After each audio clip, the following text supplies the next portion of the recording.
Hello viewers, this is your educator Monalisa. Welcome back to MH Education Lab. আজকে আমরা যেটা করব সেটা হচ্ছে 25 ইম্পর্টেন্ট কোয়েশ্চেন্স প্রিলিমিনারি এক্সামিনেশন, যেটার জানো যে তোমরা ডেট কিন্তু ডিক্লেয়ার হয়ে গেছে। সেটার জন্য আমরা মোস্ট ইম্পর্টেন্ট 25টা কোয়েশ্চেন্স করব। বলতে পারো যে এই ধরনের কোয়েশ্চেন্স তোমাদের আসতে পারে।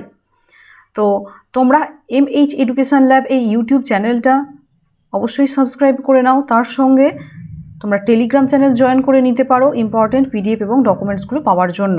তো চলো আজকের ক্লাস শুরু করা যাক। আজকে প্রথম যে প্রশ্নটা রয়েছে সেটা হচ্ছে একটা, বলতে পারো এটাকে ভয়েস চেঞ্জ, প্যাসিভ ভয়েসে করতে বলা হয়েছে। তো কি আছে দেখো, Mrs Gupta said to me, why are this boys standing in the sun. তো এরকম যখন থাকে, তোমরা অবশ্যই এর আগে ভয়েস চেঞ্জের বিভিন্ন রকম পড়েছো, বিভিন্ন রকমভাবে রুলসগুলো হয়তো পড়েছো। তো এরকম যখন থাকে তখন আমাদের আস্কড দিয়ে করতে হয় সাধারণত, তাই তো? তো এখানে যেটা তোমাদের কারেক্ট অ্যান্সার হচ্ছে, সেখানে দেখো হোয়াই আর দিস বয়েজ, এই আর্টটাকে আমাদেরটাকে কি পুরোটাকে পাস্টে নিয়ে যেতে হবে, কেননা এই দিকটা যে পার্টটা আছে মানে রিপোর্টিং ভার্ব যেটা আছে সেড, এটা পাস্টে আছে, সুতরাং এই দিকটাকে আমাদের পাস্টে নিয়ে যাওয়ার চেষ্টা করতে হয় সবসময়। তো এই আর্টটাকে আমাদের ওয়্যার করতে হবে। ওয়্যার কোথায় কোথায় আছে দেখো, এর মধ্যে ওয়্যার আছে এখানে, তাই তো? আরও একটা ওয়্যার আছে তোমাদের, let me find it out, এখানে ওয়্যার আছে, ঠিক আছে? তাহলে mister Gupta asked me where were this boys standing in the sun, সবটা পুরোটা চারটেই পড়তে যাওয়ার দরকার নেই, ওয়্যার খুঁজে নেবে। এভাবে কিন্তু অপশান থেকে অপশানগুলোকে অপ্ট আউট করে করে তোমাদের দেখতে হবে। আর এখানে কি আছে, Mrs Gupta asked me why those boys were standing. Why ওয়ারটা এরকম থাকে, এখানে আমাদের যখন অ্যাক্টিভ ভয়েসে থাকে, এখানে আমাদের WH এর পরে বি ভার্বটা থাকে। যেমন বলে হোয়াট ইজ ইউর নেম, তাহলে হোয়াট ইজ, হোয়াটের পরে সাধারণভাবে ইজটা থাকছে। কিন্তু যখন সেটাকে প্যাসিভে করবে তখন এটাকে কি করতে হয়, অনেক সাইডে দিতে হয়। মানে কি, why those boys were standing in the sun, কিন্তু কোয়েশ্চেন মার্কটা থাকবে না। দেখো কোয়েশ্চেন মার্কটা এখানে অমিট হয়ে গেছে। তাহলে অপশান ডি মানে অপশান 4 যেটা আছে সেটা এখানে কারেক্ট অ্যান্সার হলো। আর হ্যাঁ, তোমাদের সকলকে হোলির অনেক শুভেচ্ছা। এখন পুরোপুরি হোলির সময়টা চলছে এবং আশপাশ থেকে অনেক রকমের সাউন্ড আসতে পারে, তার জন্য প্লিজ ওগুলো একটু ইগনোর করো আর নিজেদের পড়াশোনাটা অবশ্যই চালিয়ে যেও। এরপরে দেখো যেটা রয়েছে এক্সোটিক, এটার অ্যান্টোনিম বলতে বলা হয়েছে। এক্সোটিক মানে কি হয়েছে, যেটা বিদেশ থেকে আনা হয়েছে, বিদেশ থেকে আনা কিছু বস্তুর কথা বলা হচ্ছে, ঠিক আছে? কোনো ফরেন মেটেরিয়ালের কথা বলতে পারো। আরও যেটা হয় যে এটার আরেকটা মিনিং হয় কি, এক্সোটিক মানে হচ্ছে অদ্ভুত বা স্ট্রেঞ্জ, হ্যাঁ, বা অড যেটাকে বলতে পারো। এটা তাহলে কি, যেটা কোনো একটা জিনিস অড বা অদ্ভুত, তার অপোজিট কি হবে, যেটা আমাদের সচরাচর দেখা। তার জন্য দেখো এখানে চারটের মধ্যে কোনটা হচ্ছে, চারটের মধ্যে এখানে অর্ডিনারিটা হচ্ছে কারেক্ট অ্যান্সার। এলিয়ান মানে কি, যেটা একদমই জানি না। কিউরিয়াস মানে কি, কিউরিয়াস মানে হচ্ছে যেটার প্রতি খুব বেশি আগ্রহ রয়েছে, ঔৎসুক্য রয়েছে, কালারফুল জানো।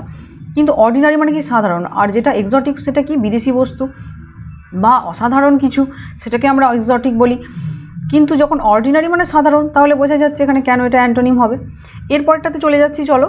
এরপরে তোমাদের জন্য একটা স্পেশাল বলতে পারো প্যাকেজ লঞ্চ করা হয়েছে। WBCS একটা ফুল প্যাকেজ লঞ্চ করা হয়েছে। এখানে তোমাদের কি কি ওই কোর্সটার মধ্যে থাকছে দেখো, এখানে তোমাদের যারা WBCS 2021 এবং 22 এর প্রিলিমস এবং মেন্সকে টার্গেট করছো, তাদের জন্য এই কোর্সটা লঞ্চ করা হয়েছে। এটা হচ্ছে ব্যাচ 5। এনরোল করার লাস্ট ডেট হচ্ছে 31 মার্চ। আর তোমাদের এখানে অনেকগুলো ফিচার্স দেখতে পাবে, সেই ফিচার্সগুলো কি কি দেখে নাও। এই কোর্সটাতে 1000+ ভিডিওস থাকছে। আর তাছাড়া দেখো মক টেস্টের ফুল প্যাকেজ থাকছে, 30,000+ মক টেস্ট থাকছে। এবং অ্যানথ্রোপোলজি সাবজেক্টটা, যেটা কিনা WBCS অপশনালের জন্য one of the best subject to choose, তো সেটা থাকছে এখানে। আর দেখো এখানে বিভিন্ন রকমের যে ফিচার্সগুলো সেখানে দেখতে পাচ্ছ তোমরা। অ্যাডভান্স স্টাডি নোটস থাকছে, চ্যাপ্টার ওয়াইজ ভিডিও নোট থাকছে। এখানে দেখো এই কোর্সটা বাই করার জন্য তোমাদের কিন্তু হোলি ধামাকা চলছে, যেটা 70% ডিসকাউন্ট। তো 70% ডিসকাউন্ট যদি এই কোর্সটা তোমরা অ্যাভেল করতে চাও, তাহলে প্রথমে তোমাদের কি করতে হবে দেখো, এই ভিডিওর নিচে ডেসক্রিপশানে যাও, সেখানে পেমেন্টের জন্য লিঙ্ক দেওয়া আছে, সেই লিঙ্কে ক্লিক করতে পারো। এভাবে পাবে, লিঙ্কের জন্য ক্লিক করতে পারো। তারপরে তোমাদের কি করতে হবে, অ্যাপ্লাই কুপন কোডে ক্লিক করবে। অ্যাপ্লাই কুপন কোড অপশানটা পেয়ে যাবে, অ্যাপ্লাই কুপন কোড, ঠিক আছে? তার মধ্যে তোমাদের কি লিখতে হবে কুপন কোড হিসাবে, যেহেতু 70% ডিসকাউন্ট চলেছে, ওখানে কিন্তু অন্যান্য অনেক কুপন থাকতে পারে, সেগুলো না করে তোমরা 70% ডিসকাউন্ট অ্যাভেল করতে হলে DUMH ক্যাপিটাল লেটারে উইদাউট এনি স্পেস 70 DUMH70 এটা ক্যাপিটাল লেটারে লিখে টাইপ করবে স্পেস ছাড়া। তারপরে কি তোমাদের একটা পেজ খুলে যাবে, সেখানে কি করতে হবে, তারপরে দেখো এন্টার বাই ইউজিং দিস, এখানে বাই ইউজিং দিসে এন্টার ক্লিক করবে। তারপরে কি তখন তোমাদের একটা পুরো পেজ খুলে যাবে যেখানে তোমাদের name, mobile number, mail ID, valid mail, mobile number, mail ID এগুলো দিতে বলা হচ্ছে। একটা ওয়ান টাইম পাসওয়ার্ড আসবে, সেটা দিয়ে তোমরা কিন্তু এই কোর্সটা কিনে নিতে পারো। এটা 31 মার্চ পর্যন্ত ভ্যালিডিটি থাকছে। তার সঙ্গে সঙ্গে এই কোর্সটা যদি তোমরা করে নাও তাহলে WBCS প্রিলিমিনারি প্লাস মেনের জন্য তোমাদের কিন্তু বাইরে থেকে কোনো কিছু পড়ার দরকার হবে না। তো চলো নেক্সট কোয়েশ্চেনটা নিয়ে নিই। এখানে দেখো কি আছে, select the most appropriate synonym of the given word. এখানে তোমাদের সিনোনিম বলতে বলা হয়েছে। যে ওয়ার্ডটা রয়েছে কি ইনুয়েন্ডো। ইনুয়েন্ডো একটু হয়তো অন্যরকম লাগছে না শুনতে, শুনেছো কি কেউ আগে, হয়তো শোনোনি। তো ইনুয়েন্ডো এই যে ওয়ার্ডটা রয়েছে এই ওয়ার্ডটার সিনোনিম বলতে বলা হয়েছে। দেখো ইনুয়েন্ডো বলতে কি বোঝায়, যে ইনুয়েন্ডো ইঙ্গিত, এইভাবে মনে রাখো। ইনুয়েন্ডো মানে কি ইঙ্গিত। তো ইঙ্গিত দেওয়া বা বলতে পারো যে অন্তর্নিহিত যে অর্থ সেটা নিহিত অর্থ প্রকাশ করা বা অন্তর্নিহিত অর্থ প্রকাশ করা, হিন্ট দেওয়া, এই সমস্তগুলো হতে পারে, তাই তো।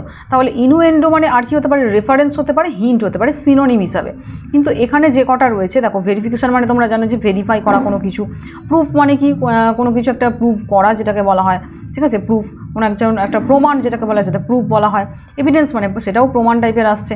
কিন্তু ইমপ্লিকেশান মানে কি, যে ইমপ্লিকেশান বলতে বোঝায় যে যখন অন্তর্নিহিত অর্থ কিছু প্রকাশ করছে বা আভাস দিচ্ছে। যেমন ধরো কি বলা হয়, যে একটা বলতে পারো যে দুর্গাপুজোর সময় যেমন ধরো ঢাক বাজে, সেই ঢাকটা কি ইমপ্লাই করে, বা শিউলি ফুল ফোটে সেটা কি ইমপ্লাই করে যে দুর্গাপুজো এসে গেছে। তেমনই বিভিন্ন ধরনের রয়েছে, আরও অন্যান্য অনেক রকমের ফেস্টিভ্যালের থাকতে পারে বা হোলির থাকতে পারে। আবির দেখলেই মনে হয় এটা কি ইমপ্লাই করছে। দোকানে দোকানে যখন আবিরের বস্তাগুলো আমরা দেখি তখন সেটা কি ইমপ্লাই করে, যে হোলি আসছে, এরকম একটা ইমপ্লাই করে না। তো এই ধরনের জন্য আমরা কি করবো, তাহলে ইনুয়েন্ডো মানে ইঙ্গিত বোঝাচ্ছে, তার জন্য ইমপ্লিকেশান বলতে কি বোঝায়, যেটা বলা হয় ইঙ্গিত দেওয়া। তাহলে এটাই কারেক্ট অ্যান্সার হলো, বোঝা গেল, এখানে লেখাই রয়েছে। এরপরেরটাতে চলে যাচ্ছি, দেখো select the most appropriate meaning of the given idiom. Throw in towel. দেখো থ্রো ইন টাওয়েল মানে কি, থ্রো কোনো কিছু একটা প্রথমেই যখন কোনো ইডিয়ামস পাবে, তো সেই ইডিয়ামসটাকে যদি তোমরা আন্দাজে লাগাতে যাও, যদি ধরো জানো না, হতেই পারে যে সেই ইডিয়ামসটা জানো না, তো সেই ইডিয়ামসটা আন্দাজে তোমরা কিছু করতে চাইছো অ্যান্সারটা, তার জন্য তোমাদের কি করতে হবে, আগেই অপশানসগুলো দেখে পড়ে নিতে যাবে না। আগে দেখো কোনো কিছুকে থ্রো ইন টাওয়েল, একটা টাওয়েলে তুমি কিছু বেঁধে ছুঁড়ে ফেলে দিলে, একটা তো নেগেটিভ সেন্স দেয়, তাই না, যে কোনো কিছু একটা নেগেটিভ সেন্স আসছে। যখন কিছু তুমি ছুঁড়ে ফেলে দিচ্ছ, থ্রো করে দিচ্ছ, ফেলে দিচ্ছ, মানে সেটা নেগেটিভ সেন্স আসছে না। তাহলে এইরকম যদি থাকে তাহলে এর মধ্যে নেগেটিভ কোনখানে আছে দেখো, থিঙ্ক অফ এ সলিউশন, এটা তো পজিটিভ। ফেস দ্য সিচুয়েশন, কোনো একটা সিচুয়েশন সেটা তুমি ফেস করছো, সেটাও পজিটিভ। ড্রপ সামথিং, এটা তো একদম আক্ষরিক অর্থ এটাই হয়ে গেল, তাই না, অক্ষরে অক্ষরে যে অর্থটা হয়, তাই না, লিটারেলি এটার মিনিংটা তাই হয়ে গেল, যে কোনো কিছু ফেলে দেওয়া বা সেটা ড্রপ সামথিং কিছু ফেলে দেওয়া। তাহলে এটা কিন্তু হবে না, কেননা একেবারে ইডিয়ামসের সিমিলারই কিন্তু মিনিং কখনোই আমাদের হয় না। তাহলে আর সেটাকে ইডিয়ামস কেন বলবো। অ্যাডমিট ডিফিট মানে কি, পরাজয় স্বীকার করে নেওয়া, এটাই তো নেগেটিভ, তাই না, পরাজয়, তুমি পরাজিত হয়েছো সেটা স্বীকার করে নিচ্ছ।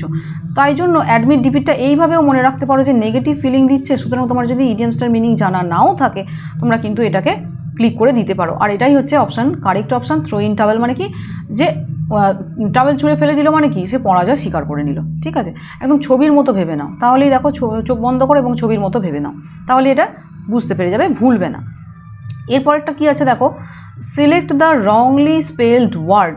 কোন ওয়ার্ডটাতে এখানে ভুল আছে কোনটা, ঠিক আছে। এখানে যে কটা আছে সেগুলোর মধ্যে তোমরা ভালো করে দেখো আগে। অ্যাসিওরেন্স এটাও ঠিক আছে, অ্যাসিওরলি এটাও ঠিক আছে, অ্যাসিওর এটাও ঠিক আছে। অ্যাসিওরেবল বলে কোনো ওয়ার্ড এইভাবে হয় না, অ্যাসিওরেবল, হ্যাঁ, এরকমভাবে কোনো কিন্তু ওয়ার্ড হয় না, তার জন্য অ্যাসিওরেবলটাই হচ্ছে কারেক্ট অ্যান্সার। মানে কি, এটাই হচ্ছে ভুল স্পেলিং বলতে পারো, বা এই ধরনের কোনো ওয়ার্ড হয় না, ঠিক আছে, অ্যাসিওরেবল বলে কোনো ওয়ার্ড হয় না। তো এটাই হয়ে গেল কারেক্ট অ্যান্সার। নেক্সট কোয়েশ্চেনটাতে চলে যাচ্ছি, চলো। এখানে কি আছে, এখানে যেটা বলা হয়েছে, I hope never to have another so experience as I had in Puri during cyclone Fani. Fani সাইক্লোনের সময় যখন আমি ওখানে ছিলাম, আমি এরকম মনে করি যে I hope never to have মানে কখনোই যেন এরকম আমার আর কখনোই যেন এরকম ধরনের এক্সপিরিয়েন্স হয় না, এরকম ধরনের এক্সপিরিয়েন্স আরেকটা যেন হয় না। তো তোমাদের দেখো এরকম ধরনের সেন্টেন্স, যেখানে এই যে সেন্টেন্সের পার্টটা আছে এটাকে ফিল ইন দ্য ব্ল্যাঙ্কস আকারে দেওয়া থাকবে। তোমাদের কীরকম করা থাকবে, ফিল ইন দ্য ব্ল্যাঙ্কস থাকবে, এই জায়গাটা গ্যাপ থাকবে, এখানে যেরকম একটা অপশান দেওয়া রয়েছে এই অপশানটাকে এখানে না দিয়ে নো ইমপ্রুভমেন্টের জায়গাটাতে এই অপশানটা থাকবে। ঠিক আছে, আমি তোমাদের এখানে মানে ভ্যারিয়াস টাইপস অফ কোয়েশ্চেন্স নেব বলে এই ধরনের নিয়েছি। তো তোমাদের যেটা থাকবে এইরকম করে দেওয়া থাকবে, কিন্তু তোমাদের কি থাকবে, এই ড্যাশটাতে ফিল ইন দ্য ব্ল্যাঙ্কস করতে বলা থাকবে। এখানে দেখো যেটা কারেক্ট অ্যান্সার দেখতে পাচ্ছ, সাচ এক্সপিরিয়েন্স অ্যাজ, এইরকম ধরনেরই কিন্তু অ্যান্সারগুলো হয়। মানে কি অ্যাজ এক্সপিরিয়েন্স অ্যাজ মানে কি, যখন অ্যাজ থাকে তখন আমরা কীরকম ধরনের করি, তখন আমরা করি যখন কোনো কিছুর সঙ্গে সিমিলারিটি বোঝায়, যখন সিমিলারিটি বোঝায় তখন আমরা অ্যাজ করি। ঠিক আছে, তো মানে ধরো কোনো কিছুর সঙ্গে কোনো কিছুর একটা সিমিলারিটি থাকছে তখন আমরা বলি, যেমন এমন ঠিক যেন বলা যায় যে উটের মতো কুঁচ, বা বলতে পারা যায় যে ময়ূরের মতো গর্বিত, অ্যাজ প্রাউড অ্যাজ পিকক, তখন আমরা কিন্তু এগুলো করি। কিন্তু এখানে কোনো সিমিলারিটি বোঝানো হচ্ছে না, এখানে বলা হচ্ছে কি এইরকম এক্সপিরিয়েন্স, এই ধরনের সাচ এক্সপিরিয়েন্স, সাচ মানে কি এমন, সাচ মানে এমন এক্সপিরিয়েন্স যেন আর না হয়, তাহলে তখন আমরা কি করব, সাচ এক্সপিরিয়েন্স অ্যাজ, তাহলে I have never to have such experience as I had in Puri during cyclone Fani সাইক্লোনের সময় যেরকম হয়েছিল ঠিক সেই রকম এক্সপিরিয়েন্স যেন না হয়। এখানে কিন্তু একটা মেটেরিয়ালের সঙ্গে একটা মেটেরিয়ালের তুলনা আলাদাভাবে সেইভাবে করা হচ্ছে না, যেমন ধরো প্রাউডের সঙ্গে পিককের প্রাউডের তুলনা করা হচ্ছে, অ্যাজ প্রাউড অ্যাজ পিকক যেটাকে বললাম, বা অ্যাজ বিজি অ্যাজ বি, এই ধরনের টার্মসগুলো তোমরা নিশ্চয়ই পড়েছো, যে মৌমাছির মতো, যেটাকে বাংলায় করলে হবে মৌমাছির মতো বিজি, তাহলে এতটা এইভাবে বলা হচ্ছে না, কিন্তু এখানে যেটা হচ্ছে কি অন্য একটা এক্সপিরিয়েন্সের সাথে কিছুটা তুলনা করা হচ্ছে, যেন এইরকম ধরনের আর না হয় সেটা বলা হচ্ছে, তাই জন্য সাচ মানে এইরকম ধরনের, বোঝা গেল। তাহলে এখানে কারেক্ট অ্যান্সার এইটা হচ্ছে অপশান সিটা, মানে 3টা। এর পরেরটাতে চলে যাচ্ছি, চলো ইডিয়াম যেটা আছে, two air dirty linen in public. এখানেও দেখো প্রথমেই মিনিংটাতে না গিয়ে, আগে এখানে তোমরা অপশানে না গিয়ে মিনিংটাতে দেখো যে লিনেন হচ্ছে এক ধরনের একটা সফট সুতির কাপড়। ঠিক আছে, তো সেই সুতির কাপড় যখন সফট সুতির কাপড়, সেটাকে ডার্টি হয়ে আছে, একটা কাপড় লিনেন এক ধরনের ক্লথস মেটেরিয়াল হয়, তো সেটা যখন খুব ডার্টি নোংরা হয়ে আছে, সেই নোংরা জিনিসটাকে তুমি পাবলিক প্লেসে তুমি মেলে ধরছো, তাই না। Two air dirty linen in public মানে সেই কাপড়ের টুকরোটাকে তুমি পাবলিক প্লেসের মধ্যে ধরছো, বা এমন কোনো জায়গাতে মেলে রাখছো যেটা পাবলিক প্লেস থেকে দেখা যাচ্ছে, তাহলে এটা কি, এটা নেগেটিভ ফিলিং আসছে। তার মানে কি দেখো, to discuss private affairs in public, কিছুটা এটা আসছে না, দেখো এই মিনিংটাই আসছে না, বাকিগুলো দেখো হচ্ছে না কেন, দেখো two hang out clothes in open, এটা তো সেম মিনিং হয়ে গেল, তাই না, ক্লথসগুলো ওপেনে মেলে ধরা, শুকোতে দেওয়া, সেটা তো একই রকম। To stand up and fight, এটা কখনোই হলো না, কারণ ডার্টি লিনেনের কথাটা একটা খারাপ বিষয়টা আসছে, যে নিজেদের প্রাইভেট ব্যাপারগুলো সেটা পাবলিকের কাছে নিয়ে যাওয়া, সেটাই হয়ে যাচ্ছে। টু কন্টিনিউ কমপ্লেন করতে থাকা, তো এরকমগুলো কিন্তু কোনোটাই হচ্ছে না। এখানে কারেক্ট অ্যান্সার অপশান 1টাই দেখো সব থেকে বেশি সুইটেবল একটা অপশানস বলে মনে হচ্ছে, আর এটাই হচ্ছে কারেক্ট অ্যান্সার। মানে কি নিজস্ব কিছু জিনিস, সেগুলোকে তুমি পাবলিক প্লেসের মধ্যে যখন সেটাকে নিয়ে ডিসকাস করছো সেটাকে বলা হচ্ছে। এরপরটাতে কি আছে দেখো, এরর বলতে বলা হয়েছে, এখানে তোমাদের এরকম ধরনের একটা সেন্টেন্স দেওয়া থাকবে, এখানে যেভাবে দেওয়া আছে এইভাবে না দিয়ে তোমাদের কেমন থাকবে, কোনো একটা জায়গাতে সেখানটাকে আন্ডারলাইন করা থাকবে, তার এগেনস্টে 4টে অপশান দেওয়া থাকবে এবং বলা হবে যে এখানে কী হতে পারে, এইভাবেই সাধারণত আসে। তো এখানে দেখো আবার এররও কিন্তু 2-4টে দিতেও পারে, হ্যাঁ, একদম যে দেবে না সেরকম কিন্তু নয়, আনঅফিসিয়াল একটা সিলেবাস থেকে এরকম দেওয়াই যেতে পারে। The Public Works Department has proposed to construct an elevated corridor which will run parallel to the national highway. তো এখানে যেটা হচ্ছে তোমাদের হ্যাভ অথবা হ্যাজ যখনই তোমরা ইউজ করবে, তারপরে তোমাদের কি দিতে হয়, ভার্বের থার্ড ফর্ম দিতে হয়। তোমরা যারা কোর্সটা বাই করেছো অলরেডি তারা জানোই যে আমি এগুলো তোমাদের ডিটেলে পড়িয়েছি, একদম ডিটেলে। হ্যাভ, হ্যাজ, হ্যাড, 3টে যখনই পাবে ভার্বের থার্ড ফর্ম আমাদের দিতেই হবে, যেখানেই দেখতে পাবে। তাহলে এখানে প্রপোজের জায়গায় কী হবে, প্রপোজড, এখানে একটা ডি হওয়ার কথা না, তাই না, এখানে একটা ডি হওয়ার কথা। তো চলো ডিটা এখানে ঠিক মতো লেখা গেল না, আমি রাব করছি। তো এখানে তাহলে অপশান কোনটা দেখো, যেটা হচ্ছে সেটা হচ্ছে হ্যাঁ, এখানে অপশান 3 যেটা, তার মানে বাকি সব ঠিক আছে, আমাদের অন্য কিছু এত দেখতে যাওয়ার মিনিং করতে যাওয়ার দরকারই নেই। এখানে ভার্বের প্রবলেম আছে, ভার্ব রিলেটেড প্রবলেম আছে, তোমাদের এখানে একটা পুরোপুরি ড্যাশ দেওয়া থাকবে এবং এখানে বিভিন্ন ধরনের have proposed, has proposed, had proposed বা হ্যাজ প্রপোজড, এরকম 4টে অপশান দেওয়া থাকবে, তার মধ্যে তোমাদের এখান থেকে চুজ করতে হবে, বোঝা গেল। এরপরটাতে চলে যাচ্ছি, one who does not tired easily, যে মানে কখনোই টায়ার্ড হয় না। দেখো ইনএভিটেবল একটা ওয়ার্ড পাচ্ছ, এখানে 4টে ওয়ার্ড রয়েছে। প্রথমেরটা হচ্ছে কি ইনএভিটেবল। ইনএভিটেবল বলতে কি বোঝায়, যেটা অনিবার্য। ইনএভিটেবলের আরও বিভিন্ন রকমের মিনিং হতে পারে, যে আনঅ্যাভয়েডেবল হতে পারে, ইনএসকেপেবল হতে পারে, ইনঅ্যাভয়েডেবল নয় কিন্তু আনঅ্যাভয়েডেবল হতে পারে, ইনএসকেপেবল হতে পারে, যেটা থেকে সরা যায় না, যেটা একদম হবেই হবে, শিওর হবেই হবে, that will take place surely, এটাকে বলা হয় ইনএভিটেবল। ইনডিফ্যাটিগ, FATIGUE, ফ্যাটিক বলে একটা ওয়ার্ড হয়, সেটার মানে কি ক্লান্ত, তাহলে সেটার সঙ্গেই থাকছে ইনডিফ্যাটিগেবল, মানে কি যাকে ক্লান্ত করা যায় না বা যে চট করে ক্লান্ত হয় না তাকে কি বলা হয়, ইনডিফ্যাটিগেবল। ইনফলিবল বলতে কি বোঝায়, যে কোনো রকম ভুল করে না, ইনফলিবল। ইনডেলিবল মানে কি বোঝায়, যে যেটা ডিলিট করা যায় না, that can not be deleted, ঠিক আছে। আর ইনফলিবল মানে যে মানে কোনো রকমের ভুল ত্রুটি করে না, তাকে বলা হয় ইনফলিবল। হয়ে গেল, এগুলো ইজি ছিল। এরপরে দেখো select the wrongly spelled word, wrong যেটাকে বলা হয়েছে, কোন ওয়ার্ডটা এখানে রংলি স্পেলড আছে, যেটা হচ্ছে কি এগুলো সব বেরি, তোমরা জানো যে বিভিন্ন ধরনের স্ট্রবেরি, রাসবেরি, বিভিন্ন ধরনের বেরি হয়। ব্যারেন মানে বোঝায় যে বলে যে যেটাকে সাধারণত যেটা মনে পড়ছে আমার, ব্যারেন মানে যে অনুর্বর ভূমি, সেটাকে বলা হয় ব্যারেন আইল্যান্ড বা ব্যারেন কোনো একটা স্থানের কথা বলা হচ্ছে। ব্যারিয়ার মানে যে বেড়া দেওয়া থাকে, ব্যারিয়ার বিভিন্ন ধরনের কোরাল ব্যারিয়ার এরকম ধরনের হয়। ব্যারেল যেটা আমরা দেখবে আমরা বিভিন্ন রকমের যে কেরোসিন তেল বা গঙ্গার জল ভরেছি না, যারা মোটামুটি এই এরিয়া কলকাতার আশপাশ এরিয়াগুলোতে আছো, গঙ্গার জল ভরতে গেছি, ব্যারেলে নিয়ে যায় না, একটা কন্টেনার থাকে, তো সেটাকেই বলা হয় ব্যারেল। সেটার স্পেলিংটা কী হয়, এর জায়গায় এখানে এ লিখতে হয়। কি লিখতে হয় এখানে, এই যে প্রথম ইটা দেখছো এখানে, ইটার জায়গায় এখানে কি হবে, এ। তাহলে ব্যারেলের স্পেলিংটা বুঝলে এটাই ওটা হচ্ছে এখানে কারেক্ট অ্যান্সার, যেটা ভুল দেওয়া রয়েছে, মানে কি খারাপ, মানে স্পেলিংটা রং যেটার মধ্যে রয়েছে। এরপরেরটাতে চলে যাচ্ছি, দেখো appropriate word to fill in the blank. Peoples will and determination can help them dash most of the challenges of life.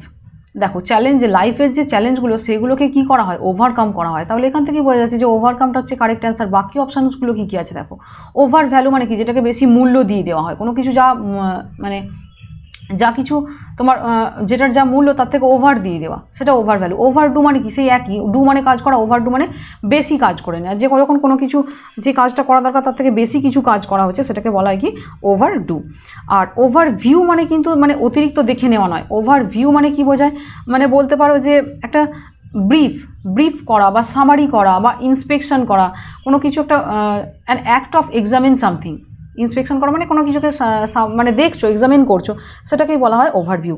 অথবা বলা যায় যে ওভারভিউ মানে কি, ওপর দেখা মানে কি, এটা সামারি তুমি দেখলে, একটা কোনো জিনিস রয়েছে তার মধ্যে মাইনিউট ডিটেলস বহুত কিছু রয়েছে, কিন্তু ওভারভিউ করছো মানে কি তুমি সামারির মতো ওপর থেকে কিছুটা দেখে নিচ্ছ, মানে সামারি হয়ে যাচ্ছে একটা কিছু, বা ব্রিফ কিছু হচ্ছে, বোঝা গেল। তাহলে এটা বুঝলে কিন্তু এখানে মানুষের উইল, ইচ্ছা এবং ডিটারমিনেশন মানে মনস্থিরতা তাদেরকে কি হেল্প করতে পারে, বিভিন্ন লাইফের বিভিন্ন চ্যালেঞ্জ থেকে ওভারকাম করতে পারে, মানে সেখান থেকে তারা বেরিয়ে আসতে পারে, কাটিয়ে উঠতে পারে, জয়ী হতে পারে, এটা বলা হচ্ছে। তার জন্য ওভারকামটা হচ্ছে কারেক্ট অ্যান্সার। এরপরেরটাতে চলে যাচ্ছি, চলো passive form of the negative sentence, given sentence. The gardener has mode the lawn. Gardener ওই লনটাকে মোড করেছে, MOWED। মোড মানে হচ্ছে যখন কাস্তে দিয়ে কিছু কাটা হয়, মানে ধরো একটা গ্রাসল্যান্ড আছে বা সেখানে কোনো একটা, এই লনটা বলতে কি বলা হচ্ছে, যে যখন ধরো বলা হচ্ছে যে লন বলতে কোনো একটা ঘাসের জমি আছে, তো সেখানে যখন সেটাকে কি করা হচ্ছে, যে খুব বেশি পরিমাণে ঘাস হয়ে গেছে, সেটাকে কেটে দেওয়া হচ্ছে, সেটাকে বলা হয় কি মোড করা। MOW, এটার তিনটে ফর্ম হবে। তিনটে ফর্ম কি কি, এটা ভার্ব, মানে কাস্তে দিয়ে কাটা, অবশ্যই এটা ভার্ব। তো তিনটে ফর্ম কি কি হয়, মোড, MOW, মোড MOWED, তারপরে পাস্ট পার্টিসিপেল যে ফর্মটা সেটা হচ্ছে MOWED। যখন কোনো ভার্ব পড়বে তার তিনটে ফর্ম একবার দেখে নেবে, মিনিংটাও দেখে নেবে, দরকার হলে একটা সেন্টেন্স ইউজ করে নেবে, তাহলে কিন্তু আরও সুবিধা হবে তোমাদের সেটা মনে রাখতে। এরপরেরটাতে চলে যাচ্ছি, চলো এরপরেরটাতে যেটা আছে যে তোমার এখানে তোমাদের যেটা প্যাসিভ ভয়েস করতে বলা হয়েছে, gardener has mode the lawn. আমি বলবো কি তোমরা আমাকে এটার অ্যান্সার দাও, তোমরা অ্যান্সারটা দাও, তো কোন অ্যান্সারটা এর মধ্যে হবে, 1, 2, 3 or 4। তোমরা যদি ভিডিওটা এখন দেখছো তো এখন আমাকে অ্যান্সার দাও, আমি তোমাদের কমেন্ট অবশ্যই পড়বো, নেক্সট ভিডিওতে সেটা নিয়ে ডিসকাসও করবো। তো চলো এটা আমি সোয়াইপ করলাম, আশা করছি তোমরা দেখো নি অ্যান্সারটা। Synonym of the given word, hint মানে কি, দেখো সিনোনিম বলতে বলা হয়েছে। হিন্ট মানে কি, হিন্ট মানে পিছনের দিক। তাহলে এখানে যেগুলো রয়েছে দেখো, ফার্স্ট হবে না, ফ্রন্ট মানে সামনের দিক, নিয়ার মানে কাছে। তাহলে দেখো রিয়ারের মিনিং যদি নাও জেনে থাকো তাহলেও কিন্তু রিয়ারটা হচ্ছে, তাহলে বুঝতে পারলে যে রিয়ারের মিনিং জানি না, মানে এটাই হচ্ছে কারেক্ট অ্যান্সার, কারণ সিনোনিম বলা হয়েছে, এখানে কোনোটাই সিনোনিম হচ্ছে না। হিন্ট মানে পিছনে, তাহলে রিয়ার মানেও পিছনেই হয়। রিয়ার ভিউ মিরর পেয়েছো, যে যেমন দেখবে কোনো কোনো তুমি কারেতে যাচ্ছ, তো কারের সামনে যেখানে ড্রাইভার বসে থাকে, হ্যাঁ, তার সামনে একটা মিরর লাগানো থাকে একদম মাথার ওপরের কাছে। তো সেটা থেকে সে কী হয়, ব্যাক সিটে কী আছে মানে পিছনের দিকে, মানে রিয়ার ভিউ মিরর, রিয়ার মানে পিছনের দিকটা দেখার মিরর, মানে রিয়ার ভিউ মিরর। তো পিছনে ব্যাক সিটে যারা যারা রয়েছে তাদের দেখতে পায়, তার জন্য ওটাকে বলা হয় রিয়ার ভিউ মিরর। এইভাবে দেখো, এইভাবে যখন করবে তখন আলাদা করে নতুন ওয়ার্ড মাথায় নিতে হচ্ছে না, বোঝা গেল? এরপরেরটাতে চলে যাচ্ছি। এরপরে কী আছে, antonym of the given word কী আছে এখানে যেটা রয়েছে সেটা বলতে পারো, এই ওয়ার্ডটা হচ্ছে SUCCINCT, মানে কি সাকসিন্ট। এটার আটারেন্সটা কী হয়, সাকসিন্ট। সাকসিন্ট বলতে কী বোঝায় এটা আমাদের জানতে হবে, তারপরে আমরা অ্যান্টোনিমটা পারবো। তো সাকসিন্ট বলতে কী বোঝাচ্ছে, যে এটা মানে কি, যে খুব ব্রিফ কিছু, মানে কি to the point, brief and to the point, এটার মানে বলতে পারো, তাই তো? তো এখানে বাকি যে সমস্তগুলো রয়েছে সেগুলো সবগুলোর মানে হচ্ছে কি, যেমন ধরো টার্স মানেও ঠিক তাই, টার্স মানেও বলতে পারো সংক্ষিপ্ত।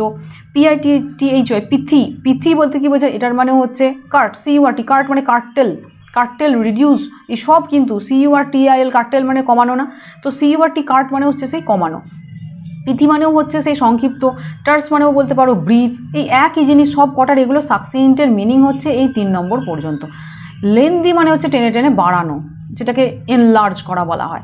তো অ্যান্টোনিম তাহলে কোনটা হলো, লেন্দি। আর এগুলো সমস্ত সাকসিন্ট, টার্স, পিথি, কার্টেল, রিডিউস, বা আরও কিছু হতে পারো লেসন, কমানো, তো এগুলো সমস্ত একই দিকে গেল। তাহলে লেন্দি যেটা হচ্ছে সেটা হচ্ছে কারেক্ট অ্যান্সার, মানে অপোজিট ওয়ার্ড পাওয়া গেল। এরপরেরটাতে চলে যাচ্ছি, দেখো a group of singers in a church, চার্চে যারা গান করে একদল সিঙ্গার, তা ধরো কোনো একটা প্রেয়ার করছে, তো তাদেরকে কি বলা হয়, ব্যান্ড অফ মিউজিশিয়ানস হয়, কিন্তু চার্চে স্পেশালি যারা গানগুলো করে মানে প্রেয়ারগুলো করে তাদের বলা হয় কোয়ার, CHOIR, কোয়ার।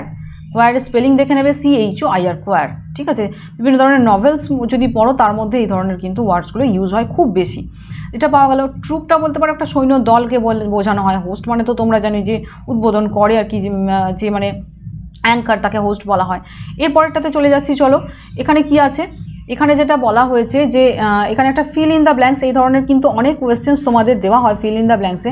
In spite of being born in and dash family, এরকম একটা ফ্যামিলিতে জন্ম নেওয়া সত্ত্বেও, ইনস্পাইট অফ মানে কি হয়, ডেসপাইট। ইনস্পাইট অফটাকে আমরা আলাদা কি বলতে পারি, ডেসপাইট বিইং বর্ন বলা যেতে পারে, বা ইনস্পাইট অফ বলা যেতে পারে। তাহলে in spite of equal to despite হয়, ডেসপাইট অফ কিন্তু নয়। তাহলে তার এরকম একটা ফ্যামিলিতে জন্ম নেওয়া সত্ত্বেও, তারপরে আমাদের সেন্টেন্সের মিনিংটা বুঝতে হবে। হি choose to fight all ods and emerged as a notable Statesman. Say choose করলো কি, যে মানে সমস্ত অডগুলো, যা কিছু প্রতিবন্ধকতাগুলো রয়েছে, অড মানে এখানে প্রতিবন্ধকতা বা অসুবিধা সেগুলো রয়েছে, সেগুলোকে আমি করবো কি, ফাইট করব সেগুলোর সঙ্গে, এবং সেটা চুজ করলো। আর তার সঙ্গে কি করলো, একজন খুব বড় ব্যক্তি হিসাবে তাকে একদম মানে নোটেবল মানে কি, যেটা সহজেই দৃষ্টিগোচর হয়, মানে খুব ইম্পর্ট্যান্ট একজন ব্যক্তি হিসাবে নির্গত হলো। এমার্জ মানে নির্গত হলো, মানে কি নির্গত হলো মানে কি, মানে তার আবির্ভাব হলো, সেটা বলা হচ্ছে। তো এখানে দেখো যেগুলো রয়েছে, ইন্টেলিজেন্ট মানে তোমরা জানো, তাই তো? ইন্টেলিজেন্ট মানে আমরা জানি। তো এখানে বাকি যে ওয়ার্ডগুলো সেগুলোর মিনিং তোমাদের বলে দিই। যেমন ইম্যাকিউলেট মানে কি, যেটা মানে বলতে পারো যে টেইন্টলেস, TAINTLESS, মানে কলঙ্কহীন, কোনো দাগ নেই। Pure, sacred, SACRED, pure, sacred, এগুলো সব হচ্ছে ইম্যাকিউলেটের মিনিং। এরপরে আছে কি, দেখো ইম্পিকেবল মানে কি, এটা মানেও বলতে পারো যে নিখুঁত বা নিরপরাধ, ঠিক আছে? ইম্পোভেরিস্ট বলতে কি বোঝায়, ইম্পোভেরিস্ট মানে সেটা হচ্ছে দরিদ্র, হ্যাঁ, বা আনপ্রিভিলেজড। ইম্পোভেরিস্টের মিনিং কী হতে পারে, দরিদ্র বা আনপ্রিভিলেজড। UNPRIVILEGED, ইনপ্রিভিলেজড, আনপ্রিভিলেজড। তো আনপ্রিভিলেজড মানে কি হয়, দরিদ্র। তাহলে ইম্পোভেরিস্ট মানে কি হয়, দরিদ্র। সেটাই দেখো এখানে আমাদের কিছু একটা নেগেটিভ টাইপের দিতে হবে না, যে দারিদ্রতা থাকা সত্ত্বেও সে সব এগুলো করলো, বাকি নিখুঁত হওয়া সত্ত্বেও বা নিষ্কলঙ্ক হওয়া সত্ত্বেও বা নিরপরাধ হওয়া সত্ত্বেও সেটা করলো, এগুলো তো হবে না। দেখো এটাই হচ্ছে এখানে কারেক্ট অ্যান্সার, এটাই মিনিংটা আসছে, তার জন্য অপশান 4টা হচ্ছে কারেক্ট অ্যান্সার। যখন একটা কোনো সেন্টেন্স পড়বে তার মধ্যে যা কিছু তোমার দেখার, মিনিংগুলো জানার, যে ওয়ার্ডগুলো জানো না সেগুলো জেনে নেবে, তাহলে তোমাদের অ্যান্সারগুলো করতে কিন্তু খুব সুবিধা হবে। এরপরেরটাতে চলে যাচ্ছি, চলো এখানে একটা এরর দেওয়া আছে, I visited my friend to whom I had made an appointment. এখানে যেটা দেখো, I visited my friend whom, এখানে টুটা সুপারফ্লুয়াস, এই টুটা দেওয়ার কোনো রকম দরকার নেই, ঠিক আছে, প্রিপোজিশন হিসাবে বলো বা এটা টুটা দেওয়ার কিন্তু কোনো রকম প্রয়োজন নেই, টুটাই হচ্ছে এখানে ভুল। তোমাদের যদি এটা দেওয়া হয় তাহলে তোমরা টুটা অমিট করে লিখতে পারো, ঠিক আছে। তো এখানে টু হুমটা হচ্ছে কারেক্ট অ্যান্সার, কারণ এই টুটা হবে না। এরপরেরটাতে চলে যাচ্ছি 45। 45 মানে হচ্ছে স্ট্রেনদেন, STRENGTHEN, স্ট্রেনদেন স্পেলিংটা কিন্তু খেয়াল রাখবে। এটার সিনোনিম বলতে বলা হয়েছে। তাহলে এটার যদি আমরা বলতে পারি স্ট্রেনদেন করা, কোনো একটা কিছু রয়েছে সেটাকে তুমি স্ট্রেনদেন করছো। ধরো আমি বলছি যে একটা স্টিক রয়েছে, স্টিকটাকে তুমি শক্ত করতে গেলে কী করতে পারো, তার মধ্যে তুমি ওয়্যার জড়িয়ে দিতে পারো, কোনো আয়রন ওয়্যার, কোনো কপার ওয়্যার জড়িয়ে দিতে পারো। তাহলে কপার ওয়্যার যখন তাহলে সেটা জড়াচ্ছ তখন এটা স্ট্রেনদেন তো হচ্ছেই, তার সঙ্গে কী হচ্ছে, সিকিওর হচ্ছে। তাহলে এইভাবে দেখো সিকিওরটা হচ্ছে কারেক্ট অ্যান্সার, তাই না। নেগলেক্ট, লুজেন, হার্ম এগুলো কোনোটাই হবে না সিনোনিম, তাই না। এরপরেরটাতে চলে যাচ্ছি, চলো। এরপরে যেটা রয়েছে সেটা হচ্ছে তোমাদের অ্যান্টোনিম দিতে বলা হয়েছে ওপেক। ওপেক মানে কি, যেটা ঝাপসা বোঝায়। তাহলে এর অপোজিটটা কী হবে, অ্যান্টোনিম মানে এর অপোজিট হবে ক্লিয়ার, তাই না। ওপেক মানে হেজি হতে পারে, ফ্রস্টি হতে পারে, মানে ঝাপসা, যেটা কুয়াশা কুয়াশা মতো টাইপের, কিন্তু ক্লিয়ার বা ট্রান্সপারেন্ট এটাই হচ্ছে কারেক্ট অ্যান্সার। ট্রান্সপারেন্ট থাকলেও হতো, তোমরা জানোই এটা খুবই ইজি ছিল। The launch of a small electric car will depend to the willingness of buyers to pay more for it. দেখো এখানে যেটা বলা হয়েছে, এখানে তোমাদের বলতে বলেছে যে কোন পার্টটাতে এরর আছে, তাই তো। এখানে কোন পার্টটাতে এরর আছে তোমরা একটু বলো তো, খেয়াল করে কোন পার্টটাতে এরর আছে, বুঝতে পারছো। The launch of the small, মানে দেখো অবশ্যই লাইভ হলে খুবই ভালো হতো, তোমরা অবশ্যই অ্যান্সার দিতে। এখানে দেখো ডিপেন্ডের পরে অন হয়, এই ছোটো ছোটো ডিটেলসগুলো তোমাদের খেয়াল রাখতে হবে। এইগুলো রিলেটেড কিন্তু অ্যাপ্রোপ্রিয়েট প্রিপোজিশন থেকে অনেক কোয়েশ্চেন্স আছে। তোমরা WBCS-এর জন্য appropriate preposition, group verb, synonyms, antonyms, idioms এইগুলো কিন্তু একদম বাদ দেবে না, একদম যতটা পারবে এগুলো রোজ রোজ দেখে দেখে পড়তে থাকো, মুখস্থ হয়ে যাবে। খুব বেশি পরিমাণে প্রশ্ন কিন্তু এগুলো থেকে আসে। ডিপেন্ডের পরে অন হয়, তার জন্য ডিপেন্ড টু দেখো এখানে দেওয়া রয়েছে, যেটা কিন্তু ভুল অ্যান্সার। তাহলে এটা বুঝলে, তাহলে এখানে এটা তাহলে কোয়েশ্চেন নাম্বার 4টা হচ্ছে, অপশান নাম্বার 4টা হচ্ছে এখানে কারেক্ট হলো। এরপরটাতে চলে যাচ্ছি রংলি স্পেলড ওয়ার্ড। এখানে যেটা আছে বি হাইভ, এইটা হচ্ছে রংলি স্পেলড ওয়ার্ড। দেখো বাকিগুলো সব তো ইজি, এগুলো আমরা জানি। তো BEHAV বিহেভ মানে ব্যবহার, বা beehive, BEEHIV beehive মানে মৌচাক যেটাকে বলা হয়, সেটাও আমরা ব্যবহার করতে পারি। বা এখানে যেটা আছে হেইভ, এরকম ধরনের কোনো ওয়ার্ড হয় না। এরপরে কি আছে, the merchant took out the dead parrot from the cage. এটাকে তোমাদের প্যাসিভ ভয়েসে করতে বলা হয়েছে। এখানে কোনটা হবে, the dead parrot was taken out, এরকম একটা আসছে না, ওয়াজ টেকেন আউট। তাহলে দেখো ওয়াজ টেকিং এটা তো হবে না, ইজ টেকেন হবে না, ওয়াজ টেকেন আউট এটাই হচ্ছে কারেক্ট অ্যান্সার। ওয়াজ টেকেন আউট এটা হচ্ছে কারেক্ট অ্যান্সার, কেননা দ্য মার্চেন্ট এটাকে তো আমাদের প্যাসিভ ভয়েসে করতে বলা হয়েছে, যার জন্য অপশান 2টা দেখো সমস্ত দিক থেকে এটাই কারেক্ট অ্যান্সার হচ্ছে। The dead parrot was taken out from the cage by the merchant. এরপরে কি আছে দেখো, সিনোনিম বলা হয়েছে এনথ্রল। এনথ্রল বলতে কি বোঝায়, যে যখন কিছু মুগ্ধ করা, মানে এনথ্রল মানে বলতে পারো যে মুগ্ধ করে দিল কাউকে। মেসমেরাইজ করা এটাই হচ্ছে কারেক্ট অ্যান্সার, মেসমেরাইজ। ডিসগাস্ট মানে হচ্ছে বিরক্তি, রেপেল মানে হচ্ছে ঘৃণা করা বা দূরে সরিয়ে দেওয়া, হেট। ফ্রি মানে মুক্ত, কিন্তু মেসমেরাইজ মানে কি বলা হয়, যেটা বলতে পারো ফ্যাসিনেট করা। ফ্যাসিনেটের স্পেলিং কি, এসটা দিতে ভুলবে না, FASCINATE, ফ্যাসিনেট, ঠিক আছে। ফ্যাসিনেট মানেও মুগ্ধ করা, এনথ্রল মানে মুগ্ধ করা, মেসমেরাইজ করে দেওয়া, spell bound, SPELL, spell bound মন্ত্রমুগ্ধ করে দেওয়া, এরকম অনেকবার বলেছি তোমাদের। আর অ্যালিওর করা মানে কি, বেশ কারোর দিকে টেম্পটেড হয়ে যাচ্ছ, অ্যালিওর্ড হয়ে যাচ্ছ, সেটা কি বলা হয়, আকর্ষিত হয়ে যাচ্ছ, লোভের বশে আকর্ষিত হয়ে যাচ্ছ, সেইগুলোকে বলা হয়। তো মেসমেরাইজ মানে কি হয়, মোহিত করা বা মুগ্ধ করা, এটাই হচ্ছে এটার সিনোনিম।